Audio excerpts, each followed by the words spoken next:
परभनी के सरकारी अस्पताल में संत श्रेष्ठ जगत गुरु श्री तुकाराम महाराज उनके बीज महोत्सव के अवसर पर अन्नदान सेवा का काम करने वाले सभी का हार डालकर सत्कार किया गया।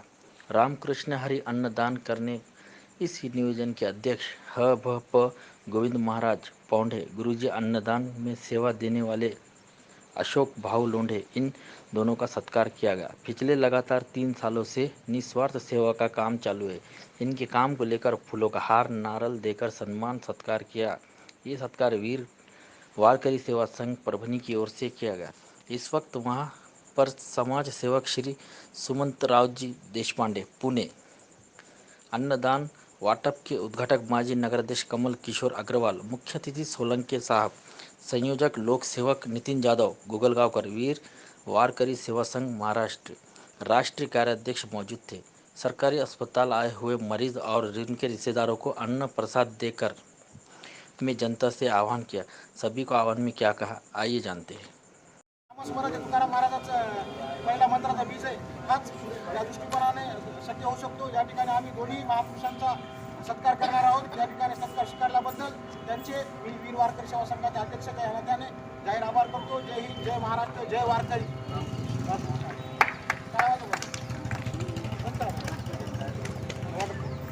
चालू आहे, पण यांना आपण एक दरवर्षी वेगवेगळे लोक येतात, असं आम्हाला आवाहन करायचं की बाबा येणाऱ्या जाणाऱ्या भाविक भक्तांनी इथून आपण सेवा देतातच, पण ह्या दृष्टिकोनानं की प्रत्येकानं आपल्या पाहुण्याच्या ह्याच्या माध्यमातून तुम्हाला दुसरीकडे कुठे पण असेल आज असतात, पण आपण विनामूल्य सेवा देतो।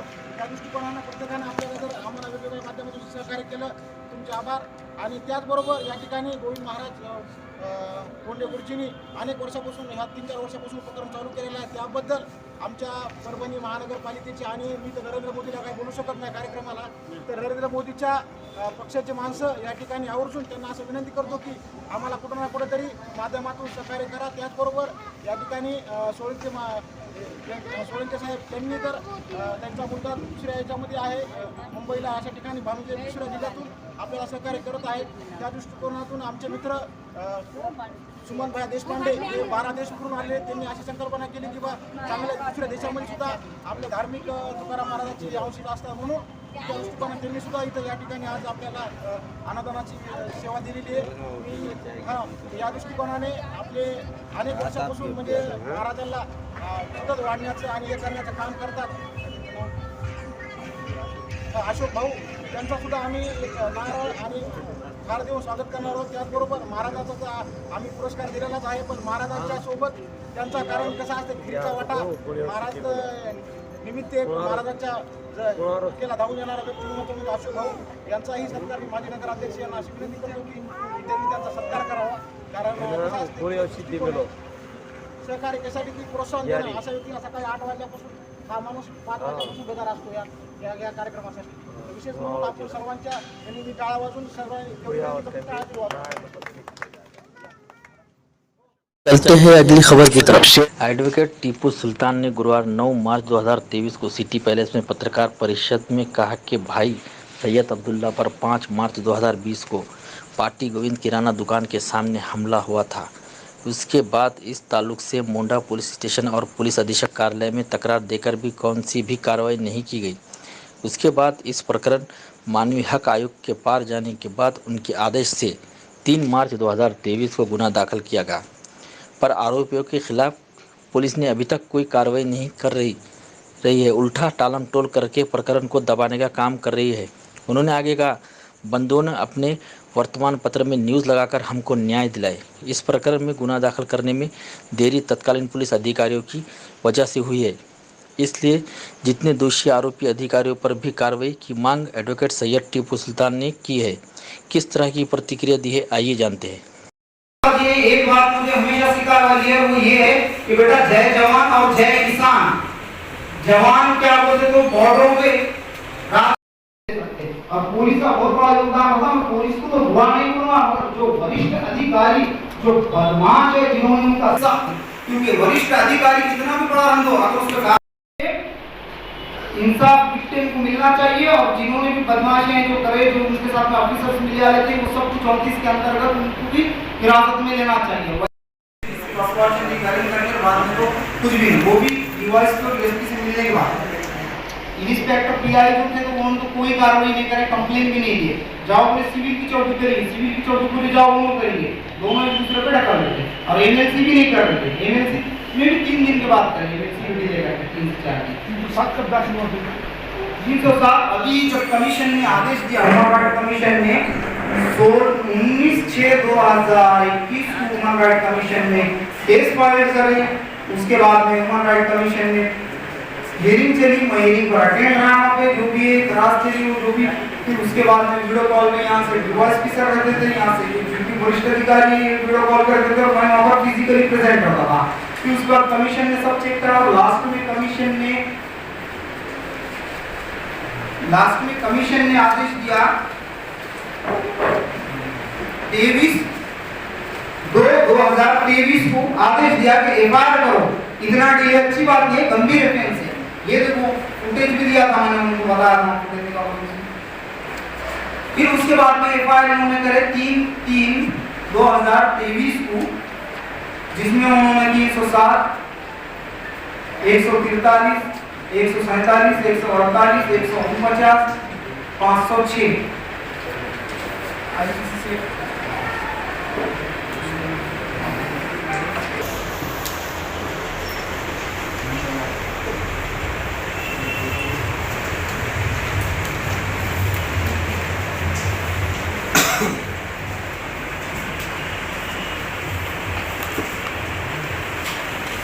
और एक बार होने के बावजूद अभी भी अपराधियों को अरेस्ट नहीं करे। क्यों? कहाँ है अपराधी? पैसे नहीं मिल रहे। कानून के नीचे है।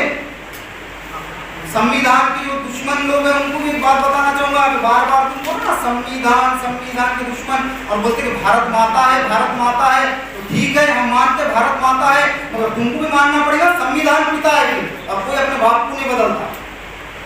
बहुत सारा विश्व में मेरा इलाज मशहूर हुआ, जो लोग आने लगे उपचार के लिए। फिर मुझे अलग अलग धमकियाँ आने लगे कि तुम हिंदुओं को मत चेक करो, सिर्फ मुसलमानों को ही चेक करना था। भेदभाव के बदमाशा करने लगे कुछ समाज के कंटक लोग।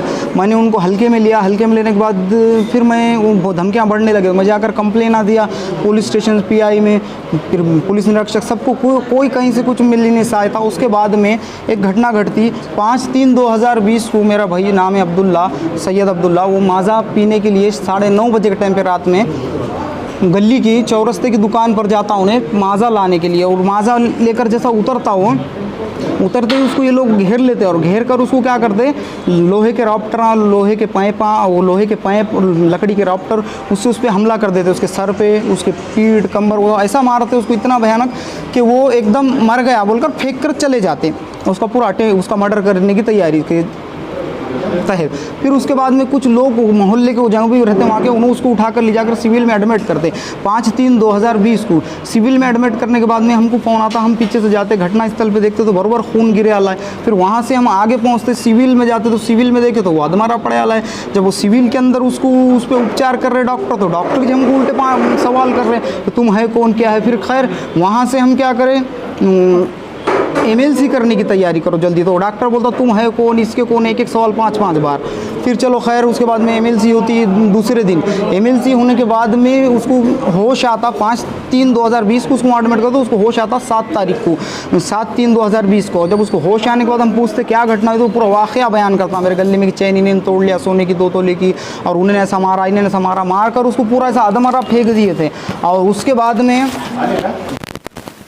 फिर हम क्या करते हैं कि उसको 2 दिन के बाद जब होश आता तो उसका सारा स्टेटमेंट लेते, रिकॉर्ड कर उसके स्टेटमेंट लिख कर लेते और ले जाकर कंप्लेन दर्ज करा। पहले तो उसकी एमएलसी नहीं कराए, दूसरा उसका क्या तो कोई ऑफिसर से नहीं आया ऑन ड्यूटी वहाँ पर। उनका वो है ना कि विक्टिम का बयान लेना, इतना गंभीर ऑफेंस है 307 का, कोई उसका बयान लेने के लिए नहीं आया। फिर बाद में ना सिविल की चौकी से आया, ना मोड़ा पुलिस स्टेशन की चौकी से आया। फिर उसके बाद हम क्या करते कि खुद जाकर कंप्लेन देते करते, तो भी हमारी कंप्लेन नहीं लेते, नाकार देने की कोशिश करते, नहीं क्या है देखेंगे कर रहे। फिर कंप्लेन देने के बाद हम चले जाते, उसको रिफ़र करना पड़ता पेशेंट को। 9/3/2020 को उसको औरंगाबाद घाटी हॉस्पिटल में एडमिट करते, क्योंकि सर में टीच मारना चालू होगा था। यहाँ के डॉक्टर ने बोले वहाँ रिफ़र करो, CT स्कैन निकालना।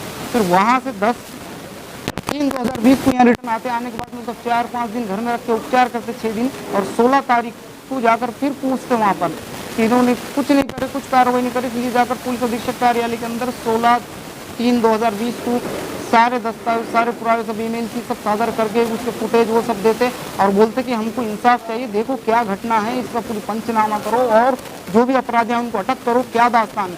तो पुलिस ने कोई सहायता नहीं करी, कोई पंचनामे के लिए नहीं आया, कोई एमएलसी के बाद भी क्या बोलते तो स्टेटमेंट रिकॉर्ड करने के लिए नहीं आया।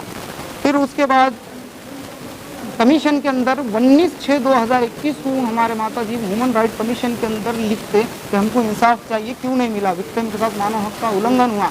उसके बाद 23/3/2023 को ह्यूमन राइट कमीशन सबके ऊपर पहले तो इंक्वायरी बिठाता, उसके बाद इन्वेस्टिगेशन रिपोर्ट आती।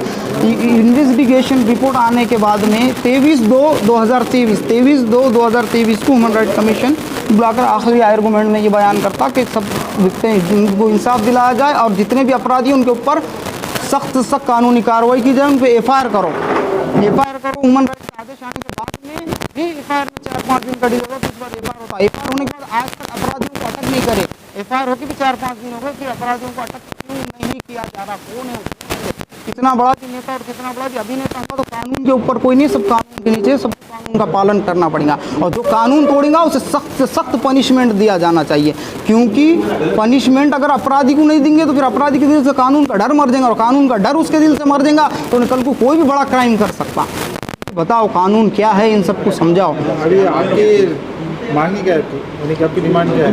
डिमांड ये थे कि जो अपराधी हैं उनको अरेस्ट करो, अभी तक गिरफ्तार क्यों नहीं करे, जबकि एफआईआर हो गई उनके नाम पे अब, और एफआईआर होने के बाद क्यों नहीं उनको अरेस्ट किया जा रहा अभी तक। पहले तो एफआईआर करने में इतना डिले करे कि 3 साल का, और जो भी वरिष्ठ अधिकारी है, जितना भी बड़ा अधिकारी होगा इसके अंदर जिन्होंने डिले करे एफआईआर करने में, वो सब पे इंक्वायरी कमीशन बैठाला और उस सबको क्या बोलते तो सेकंड आदेश तक मैं उम्मीद करता हूँ कि उनको भी सख्त से सख्त कार्रवाई उनके ऊपर भी की जाएंगी। और मैडम ने भी, एसपी मैडम ने भी ये आश्वासन दिए कि वो जितने भी ऑफिसर्स थे उनके ऊपर कानून के एतबार से सख्त कार्रवाई की जाएंगी, कि उन्होंने अपराधी के साथ अपराधी बन के उसका साथ दिए। 34 के अंतर्गत बराबर के जिम्मे हिस्सेदार है, उन्होंने भी जो कलमा इनके ऊपर लगे उनके ऊपर भी वो लगना चाहिए, क्योंकि अगर कानून के रक्षक ही भक्षक बन जाएंगे तो आम जनता जाएंगी कहाँ और किसके पास जाके इंसाफ मांगेंगे। पुलिस सोसाइटी को ऐसा प्रोटेक्ट करती है कि ग्रेटफुल डिपार्टमेंट है पुलिस, और जो चंद ऑफिसर्स उसका नाम खराब कर रहे हैं उनको फौरी क्या बोलते हैं सख्त कार्रवाई की जाए उनके ऊपर।